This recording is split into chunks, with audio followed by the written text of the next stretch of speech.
Viewers may find the following video disturbing. Viewer discretion is advised.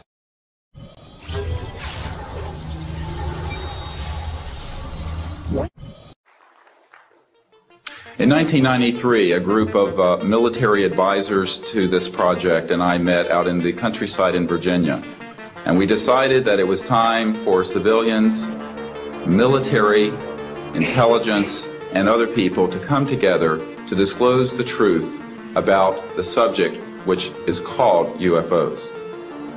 Since that time, I have personally briefed a sitting Director of Central Intelligence, James Woolsey, President Clinton's first CIA director. I have personally briefed the head of the Defense Intelligence Agency, the head of Intelligence Joint Staff, members of the Senate Intelligence Committee, many members of Congress, members of the European leadership, the Japanese cabinet, and others.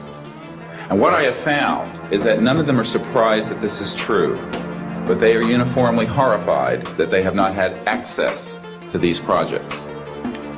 We can establish through these witnesses whom we have identified, which now number over 400, and these are people who have been inside the CIA, NSA, NRO, Air Force, Navy, Marines, Army, all divisions of the intelligence and military community, as well as corporate witnesses, contractors to the government. And these are folks who have been involved in so-called black budget or covert unacknowledged projects. These unacknowledged special access projects are taking in at least $40 to $80 billion per year. And they are sitting on technologies that can change the world forever. The reason we are coming forward now is that we are asking for the U.S. Congress and for President Bush to move towards an official inquiry and disclosure on this subject. It has the most profound implications for the human future, for the U.S. national security, and for world peace. Specifically, technologies connected to UFO and extraterrestrial vehicles, if declassified and used for peaceful energy generation and propulsion, would solve the looming energy crisis definitively, would end global warming, would correct the environmental challenges that the Earth is facing. It is also critical that we begin to debate as a society the propriety of placing weapons in space. If indeed, as we can prove, it is true that we are not alone and that space is territory which we are sharing with other civilizations, it could be a very imprudent, destabilizing thing to place weapons in space. This is not being debated because it is off the national and international radar screens. It needs to be placed on it, and we are here today to do it. We can establish through this testimony that these objects of extraterrestrial origin have been tracked on radar going thousands of miles per hour, stopping and making right-hand turns. That they use anti-gravity propulsion systems, which we have already figured out how they work in classified projects in the United States, Great Britain, and elsewhere. That these objects have landed on terra firma, at times have been disabled, and have been retrieved specifically by teams within the United States, that extraterrestrial life forms have been retrieved, and their vehicles have been taken and studied thoroughly for at least 50 years. We can prove through the testimony and documents that we will be presenting that this subject has been hidden from members of Congress and at least 2 administrations that we are aware of, presidential administrations, and that the Constitution of the United States has been subverted by the growing power of these classified projects, and that this is a danger to the national security.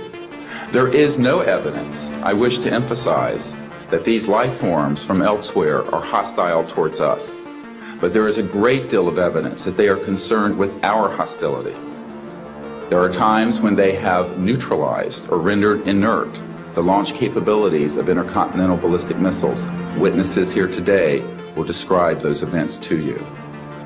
They have shown clearly that they do not want us to weaponize space, and yet we are proceeding down that dangerous path. And it will be established that these projects, because they have not been supervised properly by the Congress, by the U.S. President, by the international community, have become a threat to the national security. And for this reason, we feel we must disclose the facts. This is the beginning of the campaign for disclosure.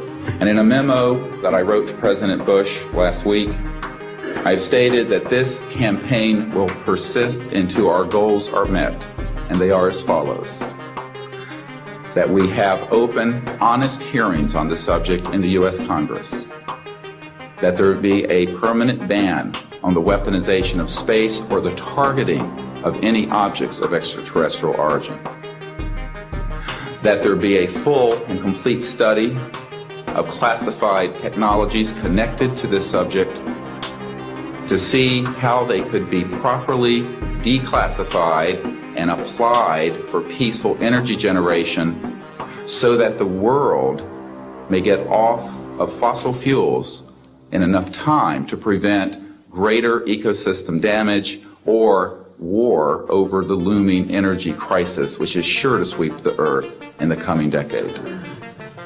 This is a matter of the most pressing import. It has been ridiculed, yes. I know many in the media would like to talk about little green men.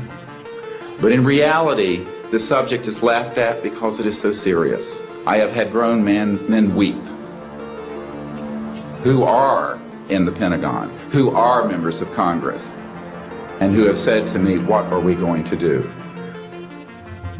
Here's what we will do. We will see that this matter is properly disclosed, and these courageous witnesses, the first 21 of over 100 that we have already interviewed on videotape, have stepped forward to speak the truth. Now, I expect people to be skeptical, but not irrationally so, because these men and women have come forward and they have their credentials, they can establish who they are, and they have been first-hand witnesses to some of the most important events in the history of the human race. As was pointed out to me by some of the men here, they were charged with handling the nuclear weapons of the United States. Their word was trusted on everything of great importance for the national security. We must trust their word now.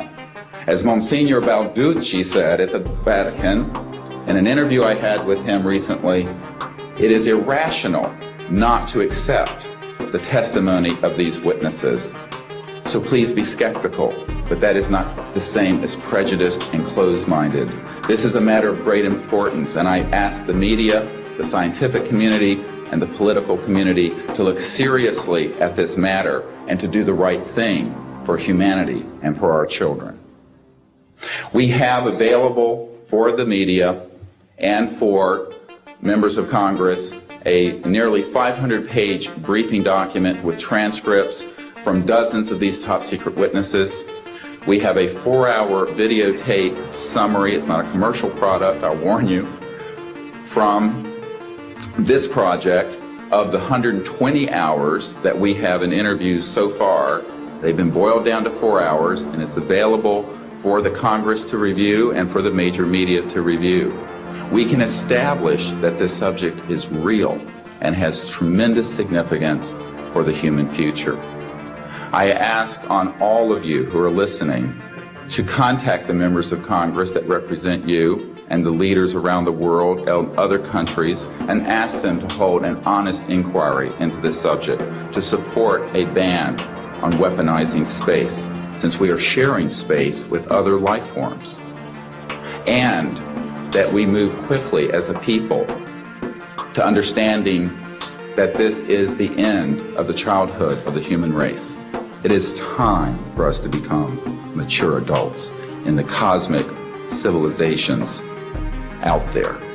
To do this, we must become a peaceful civilization, and we must look as we go into space with an intent of cooperating with other civilizations, not weaponizing that high frontier.